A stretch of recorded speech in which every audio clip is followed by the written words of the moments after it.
Woman, she died. My great grandfather just died 3 weeks ago. He was 100. He remembers fighting alongside white veterans in World War II. He remembers coming back and seeing his white veterans get homes and lands and pensions, and the door being slammed in his face. And we are going to say that America that says liberty and justice for all, that's okay. Get over it. Keep it moving. While we have to hear never forget for everyone else's tragedy. And as far as from where reparations will come, I need people to stop thinking it's going to come from their tax dollars. Look at all the trillions that America spends right now. We talk about inflation, the invisible tax. We have something called the PPP loans. Do we remember the PPP loans? America spent $6 trillion on PPP loans. You know what they just did? They canceled all of it. And we didn't even know. America gave the corporations, the banks alone, $29 trillion. You know what they did with that? They canceled all of it. So let's stop acting as if America is as hamstrung by debt as they want to pretend. Because when America wants to pay for something, they find a way to do it. And truth be told, the corporations, again, aren't hurting. The defense manufacturers aren't hurting. It's only Americans who are hurting. And that is a choice. We all know it's a choice. That's why we're running for office, because we know this country can do better. So I refuse to accept that this country can't do right by a people they've wronged for centuries, and I refuse to accept that any justice-minded person thinks that's the right thing to do. The Trevor Jackson Podcast. What's going on? What's going on, Rob? What's up, fam? Oh man, how you doing, man? I'm great, man. I'm thankful that you had the time to chop it up with the kid. And talk. We done talked about hip hop. We done talked about Diddy, but now it's a time to get into the political conversation. The race it's on and popping right now. We only got about 20 more days, ain't it?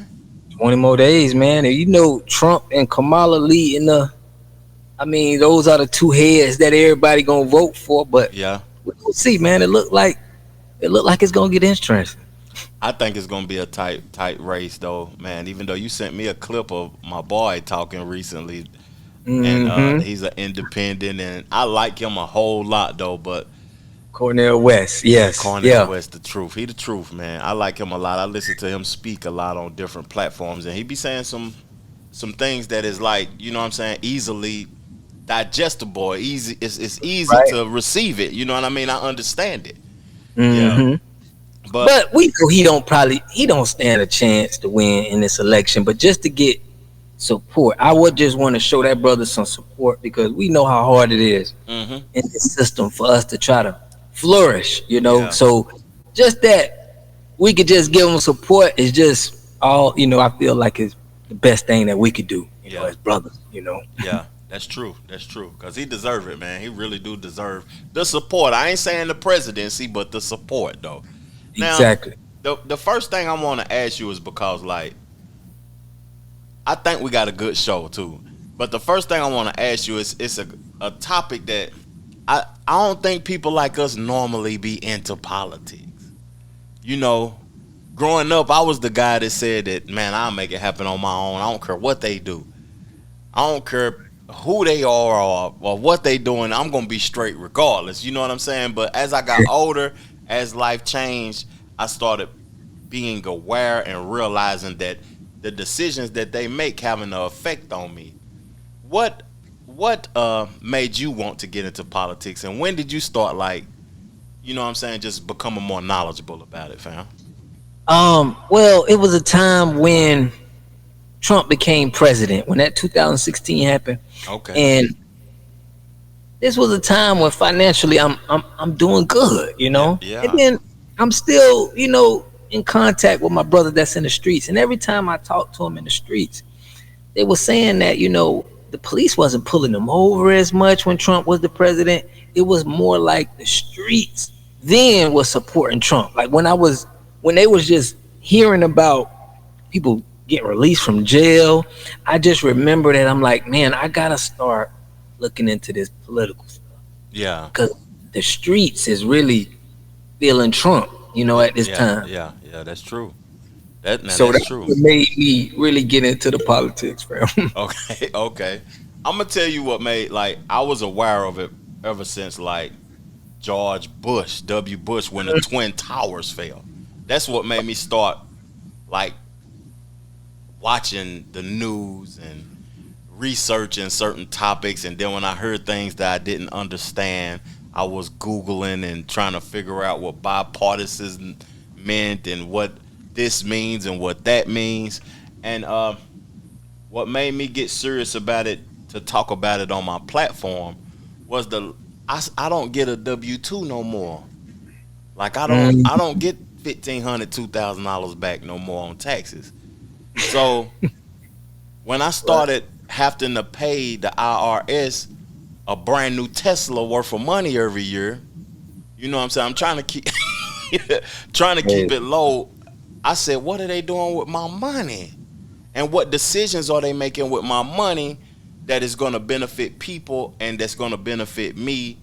If I'm spending a 20 or a 30 or a 40 or a 50, I can imagine how people feel who pay $1 million in taxes a year. And then these people or these candidates are making decisions to fund wars, to give migrants $4,000 a month, to assist people that don't deserve it. And this is the money that I worked hard for and y'all taxing me for. We got to get a person in here that's going to look out for my best interest also. That's what got me into it, fam. Yeah, that makes sense, man. That makes sense. But how did you feel when that Barack Obama in 2008, when that president is black and all of that whole campaign? How did that make you feel? I felt empowered. I was 28 at the time, right? Young boy. I was still like I'm far removed from this lifestyle, but I'm just gonna speak about it. Young boy in the streets. I had my red Chevy with the 24s on it. I remember the night he won. I'm gonna give you the night he won. I was in the house watching the election and everything, eating pizza and chilling and stuff. Making plays. People that know that lifestyle know what making plays is. Making plays, and then he won. I hopped in my Chevy and picked my mom up from work, playing that Jeezy and Nas song. She hyped up. We celebrate, and we hyped up, thinking that it's gonna be beneficial towards us. And then 4 years went by. Right. I didn't vote for him again. I was like, this nigga done preached hope. He done made some sort of Big Brother initiative or some sort of initiative that's supposed to help black folk. He got the economy back right though. Salute to that. He got the economy right, but no disrespect to people that's in that community. To me, his main focus was pushing the LGBTQ community to prominence, fam. Yeah, but I can't even say, fam, that he got the economy right because it crashed in 2000. Right when it crashed in 2008, so it ain't had nowhere to go but up. You know what? Think about any crash. You know what I'm saying? I mean, after the crash, you can't crash again. Yeah, you can't. You that's double crash. Yeah, it can't do nothing but go up though. You right though. You right. So I remember in 2008, it was a big. The real estate crash was just everything was just bad. You know what I mean? Mm-hmm. I remember that. So that's just my 2 cents, man. I felt like Barack Obama done really finessed me. That was finesse. That was finesse 3 times, and a lot of people will say that. Why you speaking? I was sold, man. I just knew he was a black dude. I might get ridiculed for this, fam, but I just knew he was a nigga like me. Right. That man wasn't like, no disrespect to Obama and his family, but he was raised in Hawaii, one of the most beautiful places on the planet, fam. Wow. He was raised in Hawaii. He was raised in another country for like 3 to 5 years too. I forgot what it was. It started with a P though. They just now put it out like last year. He went to school somewhere for 3 to 4 years. Then he was raised in Hawaii, man. Like he can't relate to the black experience. To me. Yeah. Some people will say that he can, and you wrong for that, Trev, though. But the people who say that, they may not be able to relate to the black experience, especially the southeastern black experience. Especially that, yeah. That's a whole nother world. Yeah. We got to realize that, you know. Yeah, the southeastern part of the United States is a whole totally different vibe, fam. Yeah, it is, man. It is. Let's get into this first topic though, man, because I think this will be before I want to introduce the topics because it's key that I introduce it. Because me and you was talking, I think yesterday about this, about pandering. Mm-hmm. You know what I'm saying? I seen where Kamala Harris was pandering to the black men with her economy agenda and all of that. And I think Trump was pandering to the Latinos when he did his town hall also. Right. Why you think they targeting those two demographics? I think that Trump already got a hold on the blacks right now, that everything he can get. So now it's like he's focusing his, on Latinos, but Kamala is like, the Democrats is leaving there and leaving the plantation. So she's trying to bring them back and, bring them back in. Yeah. And bring them, come on back home now. Y'all know where y'all belong now. That's what Obama was saying when he was speaking low to the black guys. He was speaking low. I felt like them even taking this angle is just very disrespectful, man. I never felt so violent to where you gotta chastise me like I'm a kid. Like you can't even let me be able to decide on my own. Yeah. I just need to be able to listen to who else do you talk to like that? I'm a man of looking at how you treat other people and wanting that same kind of respect. Yeah. I do too, fam. It's like when he was talking to those young boys like that, it was like that, like a pimp almost. Like he was talking to some, you know what I mean, to some hoes. I'ma say it, some hoes. It's like he was talking to some, like y'all need to get in line. This is unacceptable. What have you done for me lately? You know what I'm saying? Yeah. What have you? I just didn't understand that the way that he presented himself, and I'm an independent. I'm registered as an independent, fam. I'm not a Republican or a Democrat. I'm for the interests of the people, the best interests of us. But I think this topic will interest you though, fam. Let me go and play the clip. Do it.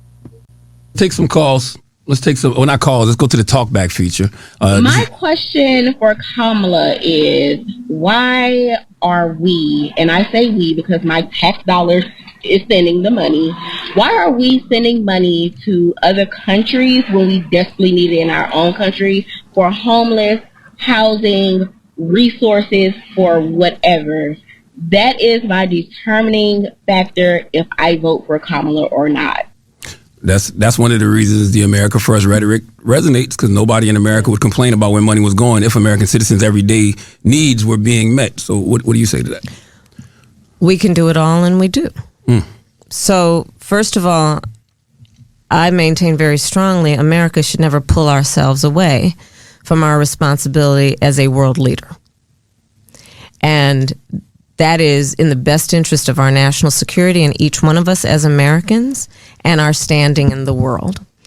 That being said, we also have an obligation to American citizens, obviously, and people who are here to meet their everyday needs and challenges, which is why, for example, we have done the work in the last 4 years of bringing down the cost of prescription medication, whether it be $35 a month for seniors for insulin or $2,000 a year cap on prescription medication. What we have done that has been about putting $17 billion in our HBCUs. I am proud to be the first HBCU vice president of the United States. I intend to be the first HBCU president of the United States. Those resources are about sending them to centers of academic excellence that I know them to be. The work that I continue to do is about increasing access to capital for our small businesses. It is about increasing the opportunity for home ownership, knowing that black people are 40% less likely to be homeowners in America. We have a history of legal and procedural obstacles to that home ownership, starting with the fact nobody got 40 acres and a mule, to redlining, to issues that this Detroit area and people around the country know to be real. So part of my plan is that we're going to give people a $25,000 down payment assistance to get their foot in the door to buy a home for first-time home buyers. The work that I'm going to do to increase housing supply in America, knowing that that's one of the reasons that rents and housing prices are jacked up. and to work with the private sector, cut through the red tape, and work to build more housing, 3 million before the end of my first term. Wow. What did you hear, fam? What stuck out to you about that conversation? It sounded like the same thing she was marketing the black man to me. It's like the same exact thing. So it's just like you go to them and you say for people. You didn't say black man. You was like for people, the same amount of money. Boy, you heard what she said though, fam. The main thing that caught my attention was that she said, we gotta provide for people who are here. Right. That's all that's like, to me, speaking like they here, the migrants here, we can do it all. We got to take care of them too. They got to be taken care of too. That's how I took that.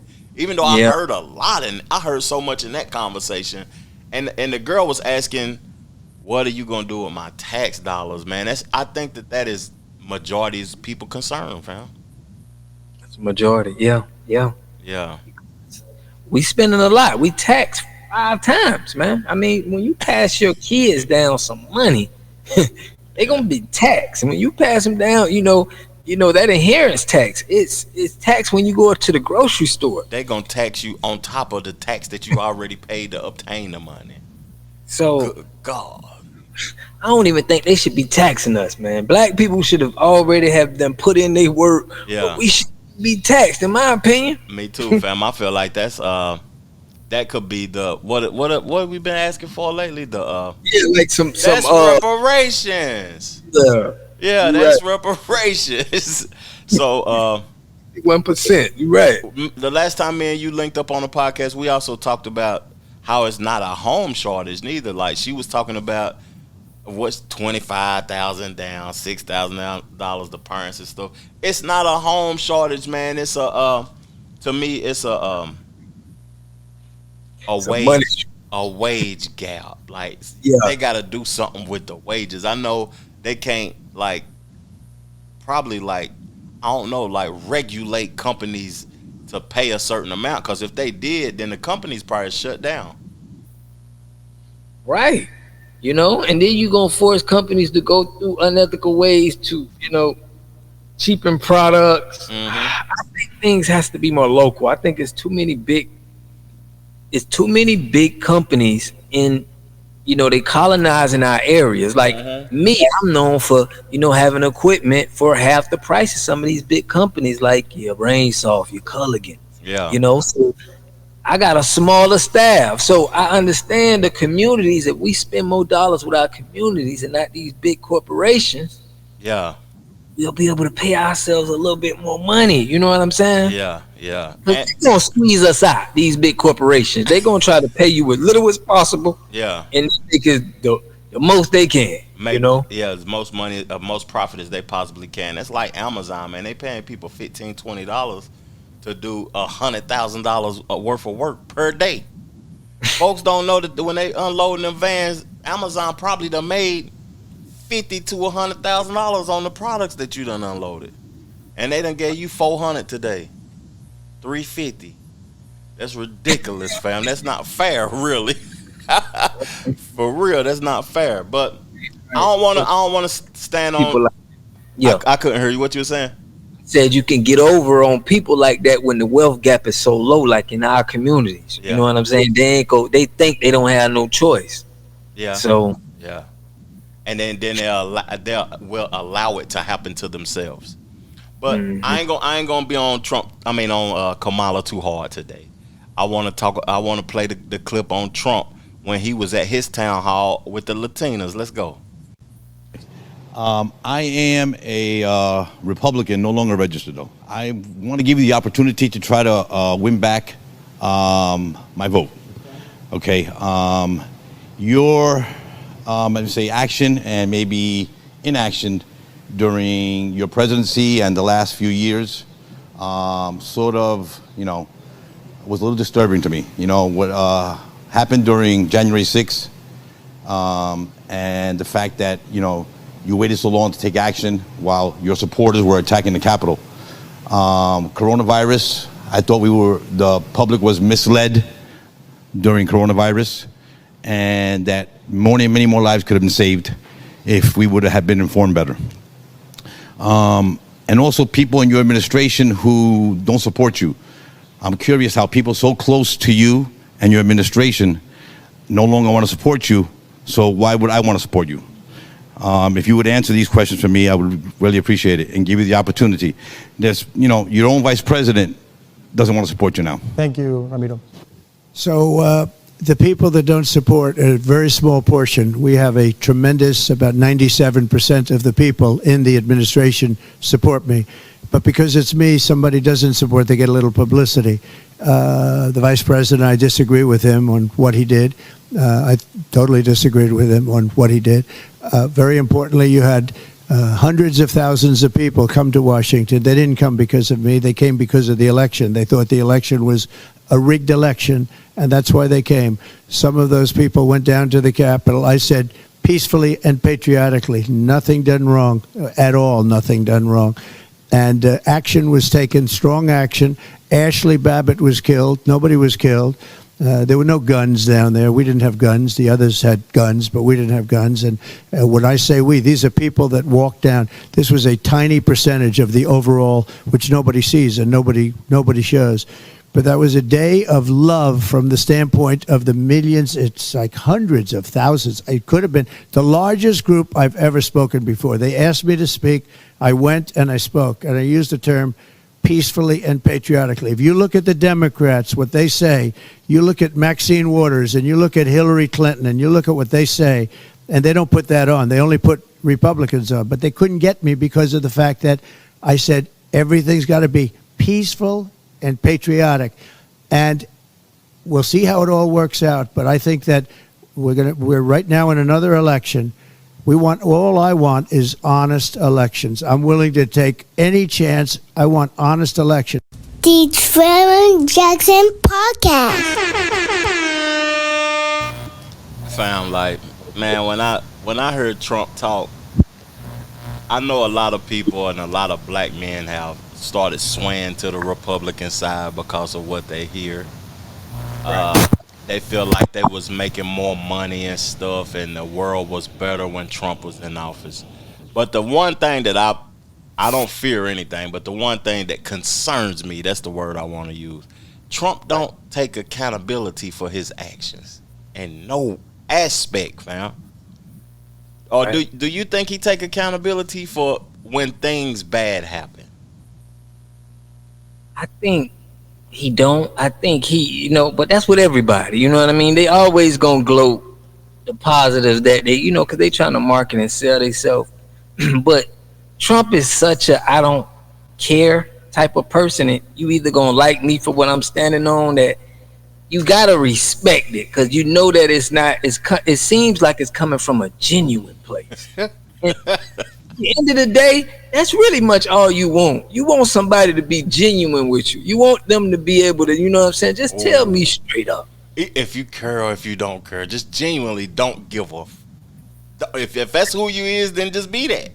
Be that, right? That is something that I think that people appreciate about Trump. They like that he genuinely don't care.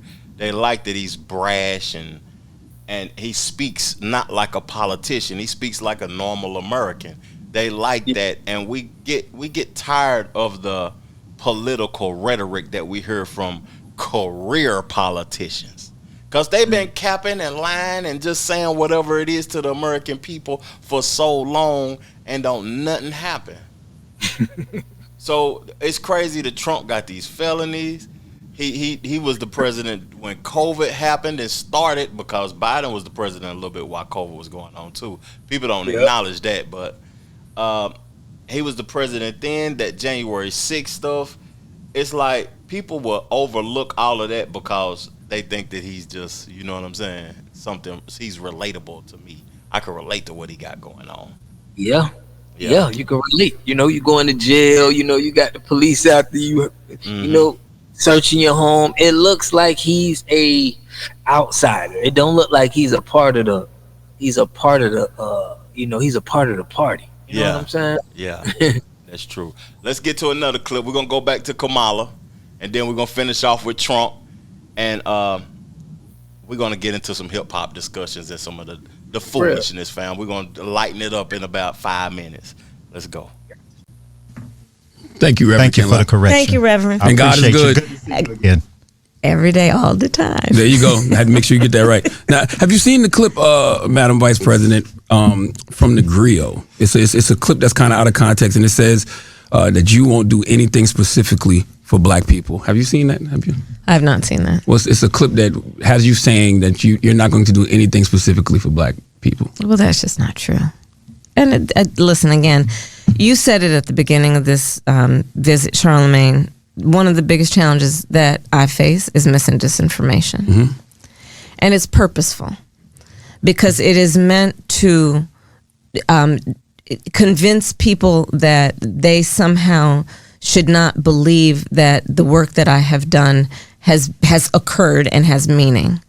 My work from the beginning of my career through today has been about, for example, we've talked about it, whether it be on HBCUs, whether it be on healthcare, black maternal mortality. I am singularly, many would say, one of the highest level leaders in our country to bring the issue of black maternal mortality to the stage of the White House to address it. The work that I've done that has been about focusing on my knowledge and my experience and my life experience of knowing the entrepreneurship that we have in the community, the ambition, the aspirations, the dreams, and then tapping into that so that not only has my work been about ensuring that we have some of the lowest black unemployment ever in our country, but that also knowing that that should be a baseline that everybody has a job. Mm-hmm. And what we should be invested in is also building wealth in the community and intergenerational wealth. And I have many, many examples of that.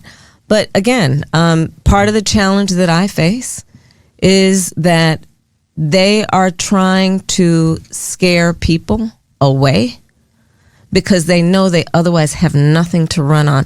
Ask Donald Trump what his plan is for Black America. That last part was, ask Donald Trump what his plan is for Black America. I don't even know what to say. I don't think that he has a. I think he has a plan for America and for people that is like him or whatever though. But I don't think she got a plan for Black Americans, even though she wrote out that 9-page thing. Did you read that, fam? Yeah, I read when you. Yep. Yeah, I was reading it. Yeah, man, like I don't think there's nothing tangible in that.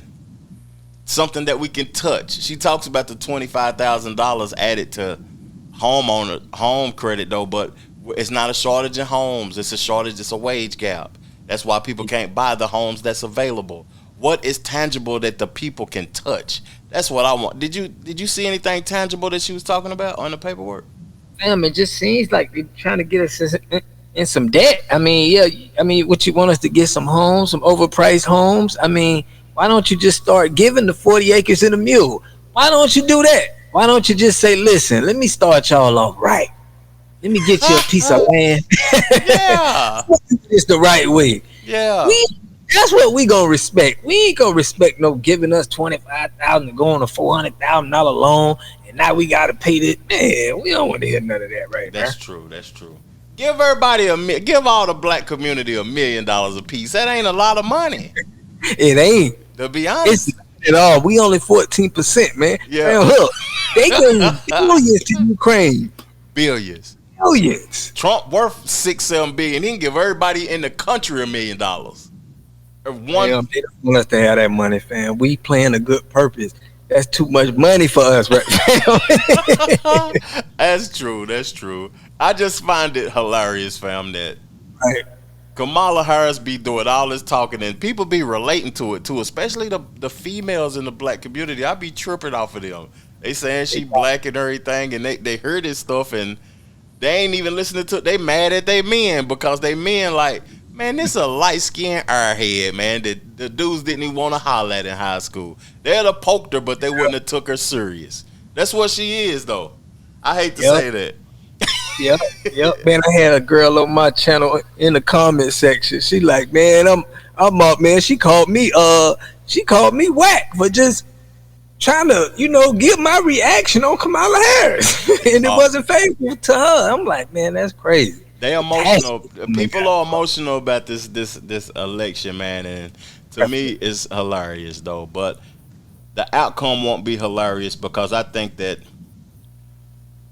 the way Kamala Harris and the Biden administration and Democrats, the path they want to take us down, boy, all us gonna be busting ass, working hard, trying to survive for real. And I don't think that the way Trump and the rhetoric is that he's spewing, I think it might be a war. He get in there because he gonna be on a war path to show that he's the real leader. I think it'll be chaotic if he gets in. Because he got so many enemies. I think it's just gonna be like it's gonna be a warfare inside the president. You know what I mean? So I feel you on that. I feel like it is gonna be the left side gonna be.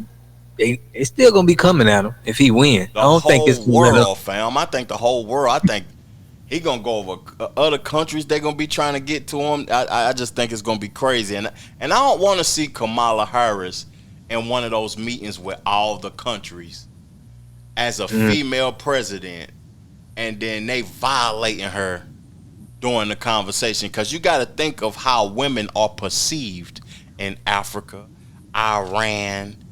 She's gonna be the leader of our country, and they feel like women shouldn't even show their face in other countries, so they ain't gonna take her serious when she start talking.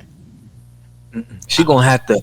It's gonna be penitentiary rules in effect. It's like when you go into jail, you gonna have to prove you gonna have to show that you willing to stand. You gonna have to punch somebody in the face. You gonna have to show that you're not to be played with. But it shouldn't be that way. That's true. That's true.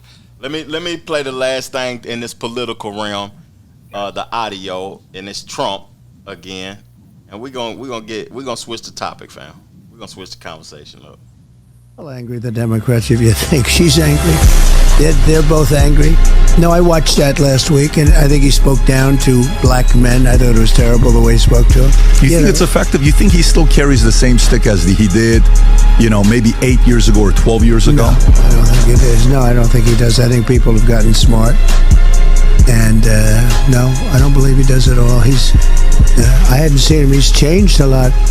Visually, he's changed. I like to say visually as opposed to from the look standpoint, because of course looks don't matter anymore in politics. To say looks don't matter doesn't make any difference, right? Because we want to be politically correct, but they do matter. But he's changed. His look has changed actually quite a bit. I haven't seen him in a long time. So that was enough audio right there. We got the point. Me and you done heard it before. And if people haven't heard that, go check out Trump's interview on the PBD podcast. I think that Buddy doing a dope job over there on his channel with some of the conversations he's having. But Rob, like Trump said that Obama don't have the same influence and power as he used to. People ain't taking him serious, and Obama and Kamala, they seem upset because they ain't as influential to the black community as they used to. Do you think he got a point with that, fam? Man, Trump know how to throw some low blows. See, something, he see the algorithm. He see some of the channels, me and your channel on this algorithm, and they know that they're losing the black people because we don't see nothing tangible that we're getting, and we see all the money leaving. Yeah. So it's like we're scratching our heads, like, are we being duped?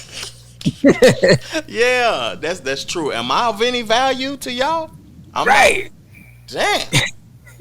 I'm love me, so I feel like that's what it is, and we're trying to see, who maybe it's something else better out here. It's kind of in a relationship where you feel like you're being mistreated, and you like, maybe I need to search elsewhere to see, maybe I'll be appreciated a little bit better. Or even if we ain't searching, Rob, maybe I need to fall back. Right. And I need to fall back and let it come to me. Right, you're right. But let the love, let the love, or let what God ever has for me to receive come to me, because these people don't appreciate me, and they ain't even intellectuals like that. When I look at these two candidates, fam, I would rather have what's homie you Cornel West in office. I think Cornel West is a historian, a person that knows a lot about history. Like, you got to know history and how things. I just like people that's smart. I don't think that these people are the most intelligent to run the country. Right. I'm with you on that. Now, Trump he know how to move as far as marketing. He got some intelligence in his campaign. I tell you that, because he got a whole team. He got lawyers, But as far as, like you said, philosophy, I would go with Cornel West. I feel like he's a scholar. Yeah. I feel like, you know what I mean? And I appreciate smart dudes, and I feel like he'll be able to bring a lot more to the table. Mm-hmm. I like now one thing I do like, out of all four of these people, vice presidents and presidents, I like JD Vance. I heard him talk on the vice president debate. He sounds like an intelligent dude. He was talking to talk, and I could appreciate that. No, but sometimes that intelligent talk it could sell you. You could talk very intelligent and very good, and then it's nothing. Yeah. That's why you gotta have some respect for Trump too, because he don't have the skill. He's not going. He don't got that Obama. Well, Obama talk real smooth and intellectual, and he's perfect with his words, and that is true, because you could be good with your words, and you can be just you mesmerizing me into the dumb shit. You know what I'm saying? Just making me just fall for it. Pause. But in closing of the political conversation, I don't want us to say who we voting for or nothing, but as people who want the best for all people, the best for the country, what would you want to see happen after all of this is done, fam? I just want to see the country to come together as one, and we can really all as people make decisions of how the money is being spent. That's just my total goal. If we have more power and where the money is going, I ain't gonna care about who the president. We can keep voting in, and they could be managers. Well, you know what I'm saying? But right now, we need to know where is this money going and who deserves it. Empower the people. I think that's what you're saying, and I totally agree, fam. Yeah. Empower the people. Now we're gonna switch a rule onto the dump. I enjoyed that, fam. That conversation about the voting, the politics, and all of that. It ain't too many brothers I can have that type of talk with. Know what I'm saying? And I want to get to the dumb stuff. I don't know which one I want to start off with, but I think I'm gonna start off with Bow Wow. Bow Wow, okay. You didn't see that video I sent you, did? I did. Bow Wow was trending this week. I ain't never talked about Bow Wow in the 4 years I've been doing podcasts. But no, not one time. Have you talked about Bow Wow on your channel? I have never talked about Bow Wow. Right. Let's play the clip, fam. Let's go. Just never thought I'd see it like this. Like, nah. He's like the gatekeeper to the game, to the point to where what weekend just passed? Like BET Award weekend, it didn't, like the past two, they just didn't feel right because there was no motion, there was no parties, there was nowhere to go.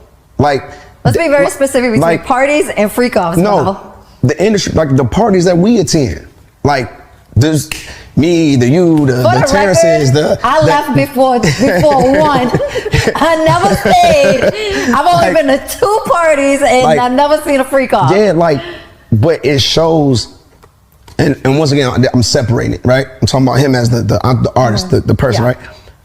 How monumental and how important he was to the culture, because I said, Jermaine, there's no parties. Every year, dude had the fest, and you feel it. It's like a hole. It's like, damn, we ain't going. He was just such a gatekeeper for him. I seen in the comment section of that video on YouTube. I forgot who posted it.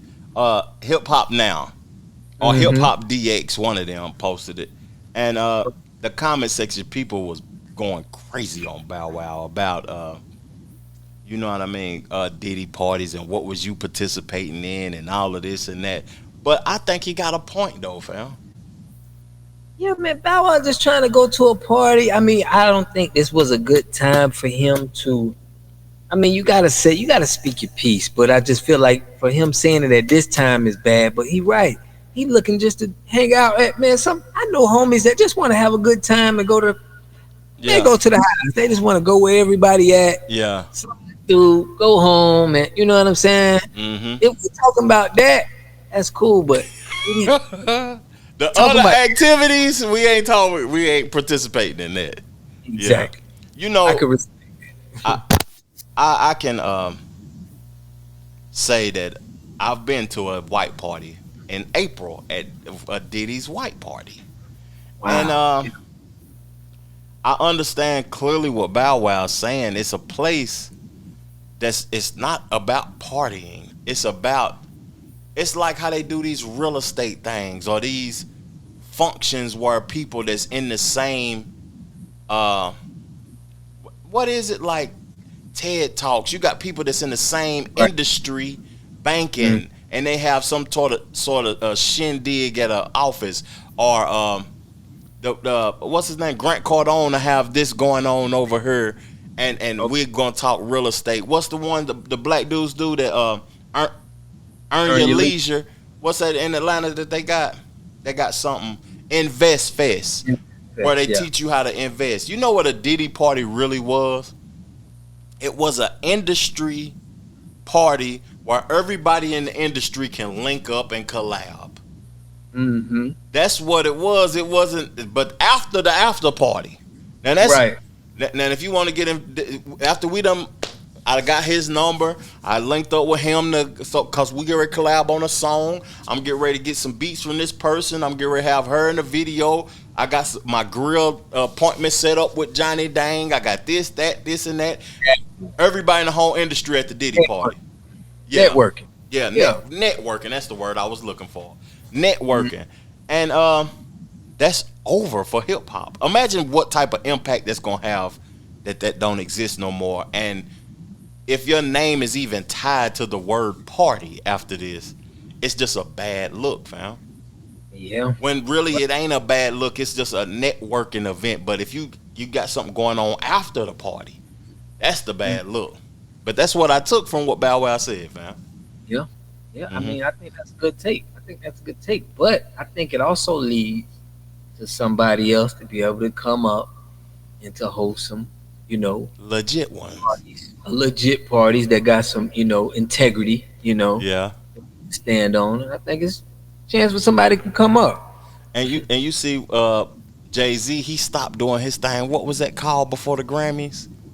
The 40 Club? Nah, it was some sort of breakfast or something. Brunch or something. Rock Nation brunch. Yep, Rock Nation brunch. I remember that. He stopped that last year. It didn't happen last Grammys.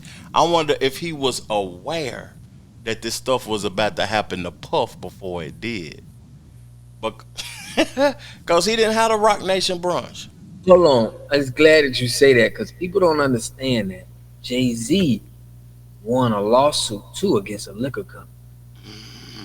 I didn't know that. Yeah. He won his lawsuit, right? Yeah. And Diddy was gonna hit his lawsuit, and it was said that Diddy was gonna win his. He did win. Diddy did win his. Yep, with the liquor company. So Diego. Mm-hmm. It is a little.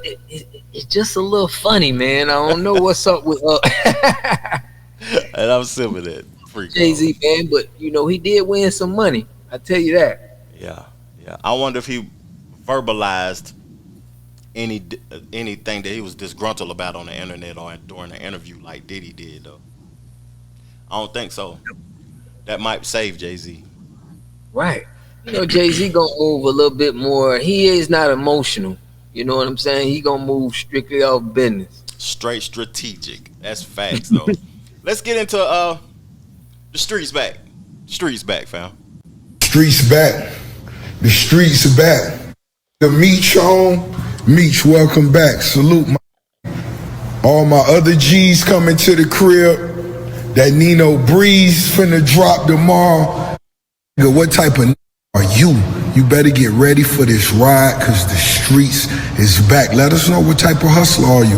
What type of go-getter are you? Are you a leader or a follower? If you a follower, just sit back, put on your seatbelt, and go for the ride, nigga.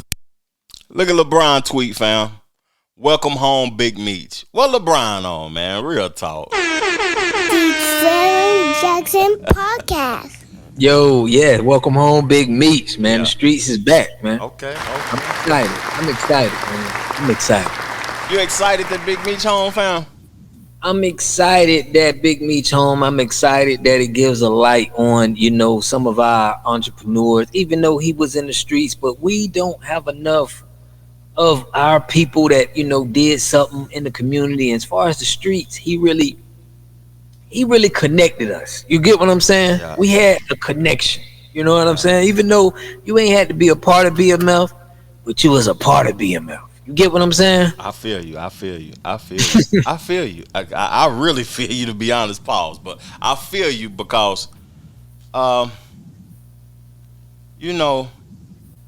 that time, I think it was 2004, 5, 6.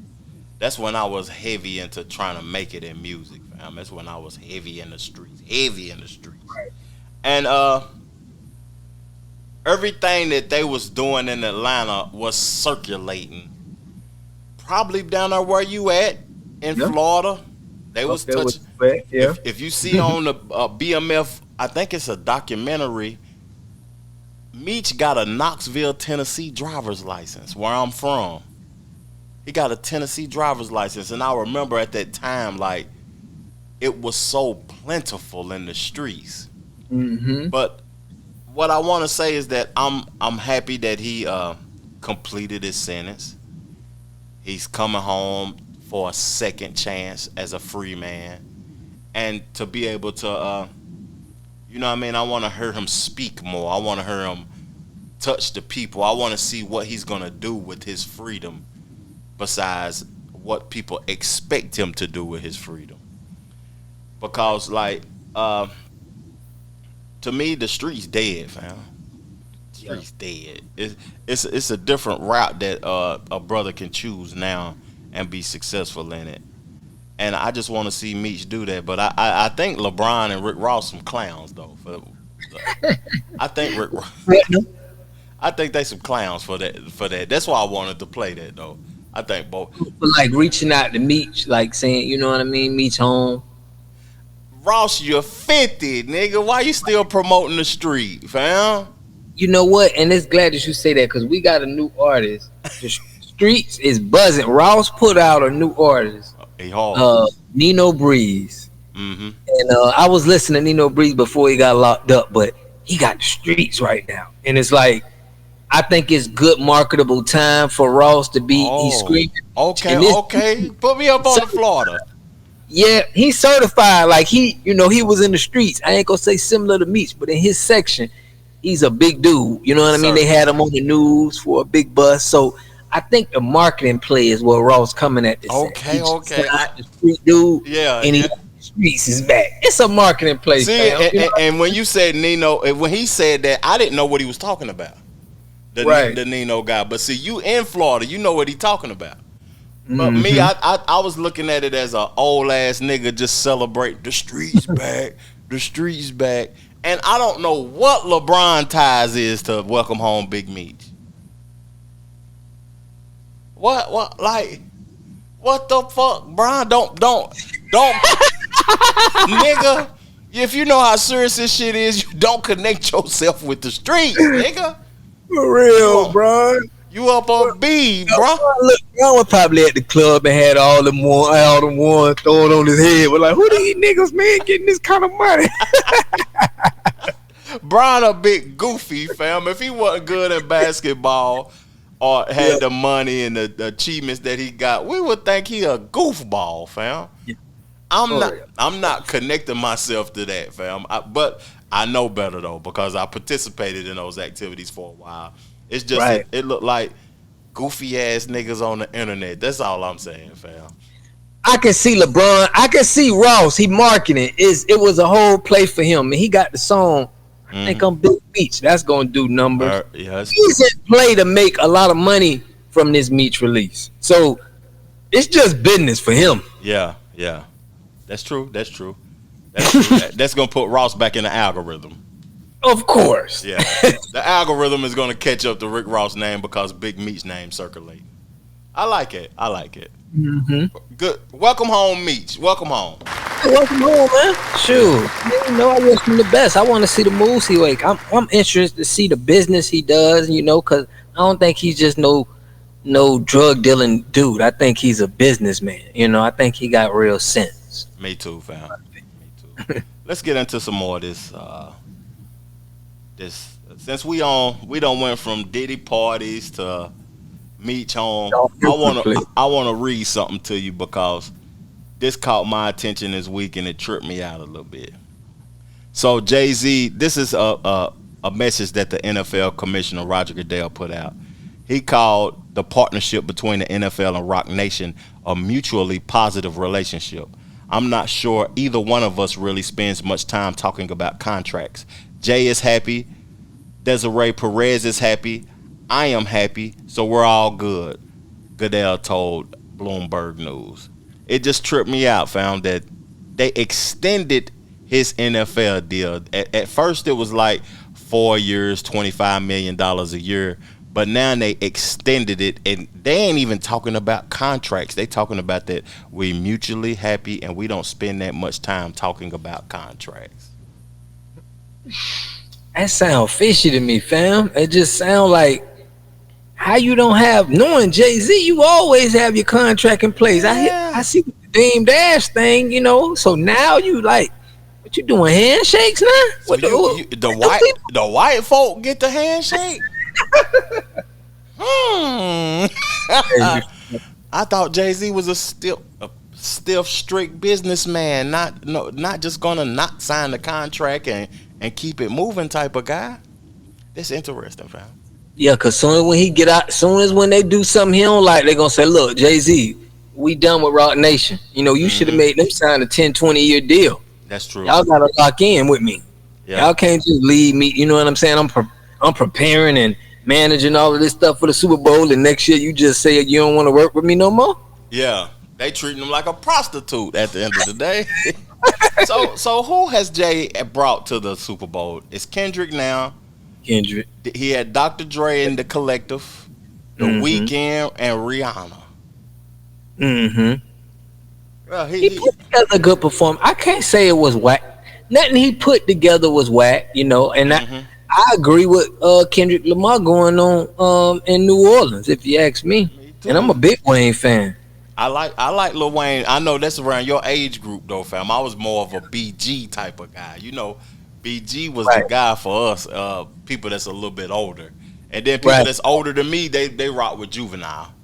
You know what I'm saying? So I like Wayne a lot. I think Wayne is one of the greatest artists of all time, but he ain't did nothing, and don't nobody want to see a Millie. And I don't want to give him that title. Listen, he's not the greatest of all time. I can't even say he's one of the greatest. I just think he's a great entertainer, but as far as speaking lyrics, as far as that stick, he's a flamboyant. He's a nice rapper, bro, but he's not. We can't put him in that. He ain't spitting like like your Tupacs and your you know what I mean? He ain't up there with those guys. I can't feel it. It don't have no feeling to it. Like, I don't feel it. Right. Yeah. I just don't. I got my head to it, but I'm not. It ain't got no soul to it. And when you don't got that soul to it, and that's what Kendrick Lamar got. That's why I put Kendrick Lamar into them greats, because you got to have that. Drake even better than Wayne when it's all said and done.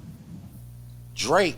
I would say that, but I think Wayne is more of a creative. He's more of a writer. I feel Drake was more of a, I still feel a way about he don't even write his shit. Yeah.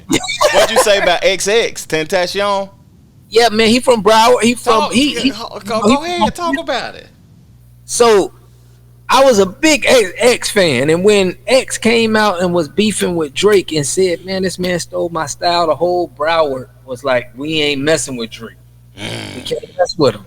Okay. Because of that, and then he died, and we still been holding his name alive, man. People think you know, Drake had something to do with that, and Drake rapped about having something to do with that on a couple of records too, though.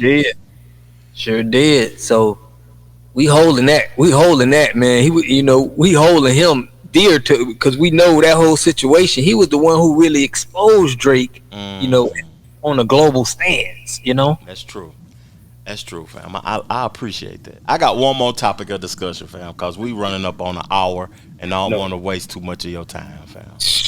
You know what I'm saying? But this the last topic. I appreciate that, what you put me on game to about X and Drake. But I had to get you off of that. I didn't want you to go too. Yeah, you don't want to go too far, because man, time flies when you having fun, man. Yes, sir. But I'm gonna read this tweet that Young Thug put out on X yesterday, and we're gonna give our takes on it. So, Young Thug tweeted Drake, Future, and Metro Boomin. He said, "We all brothers. Music ain't the same without us collaborating, man. Music ain't the same without us collaborating. We all brothers." Do you think that Young Thug has like the weight to bring them all together? And out of all of Drake's collaborators that he's beefing with, who do you want to see him back collaborating with again? I enjoyed the Drake and Future tracks. I did enjoy those hits. They really did put together some good ones. So that's the one I would say. But I think Young Thug got the most to benefit. I think this is smart on his side because he's getting big support from Drake, man. And if you ever been down and you ever been at a point where you at your lowest and somebody shows you support, it's nothing you can do but to keep them a part of your team. You know what I'm saying? That's true. That's true. I think that Thug has the potential to get these brothers back together, though, because when what was that? Something like that. When Like That dropped, Future knew that Kendrick was dissing Drake on the song, and he knew the song would be big, but I didn't hear him specifically say nothing about Drake. Like not to where we couldn't rekindle the relationship. You know what I'm saying?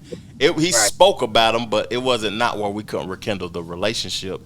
And to me, I think that Thug holds enough weight to where they'll be back collaborating. They'll put everything to the side just so, because that's going to bring the money back for Drake and for Future and for Metro and all of them boys. Even though it might be some fuck shit behind it, I think that Thug got the power to do that if they consider the situation that Thug is in right now. And to me, the collaborator I would want to see Drake back working with is Rick Ross. They made the best songs, fam. Oh, yeah? Oh, shoot. Yeah, man. You ain't even, I like Future a little bit better, man. But I do too. I like Future better than Ross, but when I think about the songs Ross and Drake made, it was classic. Bro, you right. Nice Pineapples, Stay Scheming. Seems like it had a little soul in it. Ashton Martin music, hell yeah. Ross, Lord knows, Ross brought the best out of Drake every time. Yeah. And it's not an artist. I'm not a Ross fan at all, fam, because I think he a capper. But it's not a rapper to ever have better production than Rick Ross to me. It might be Jay-Z, but Rick Ross picked beats better than anybody, fam. Nobody fucking with Ross on picking beats, fam. Yeah, gotta give him his flowers for that. I agree. And some of them Maybach music was, and it's crazy because he's from the South and he's more of his style. How I even found out about him, he had a more of a up north vocabulary. You know what I'm saying? Was one of the first dudes in Florida that we knew that had an amazing vocabulary. Yeah. It's like he really stood out down here, man. He really did his thing. He put his mark. You know what I mean? Yeah, that's what's up, man. Hey, another one down, fam. We're gonna have to link up again. Always, man. You know I appreciate you, man. We always gotta do it. You gotta do your thing that you be doing on your show at the end of your show, and I'm gonna say mine right after. You be saying something about something. Oh yeah. Say it for me once. Create your health wealth. We're pushing health wealth and a better understanding of self, man. That's a fact. I love that, fam. And then you know what I say at the end of my show: peace, love, plenty of abundance, and make sure you go get you some money, and we gone. Chill.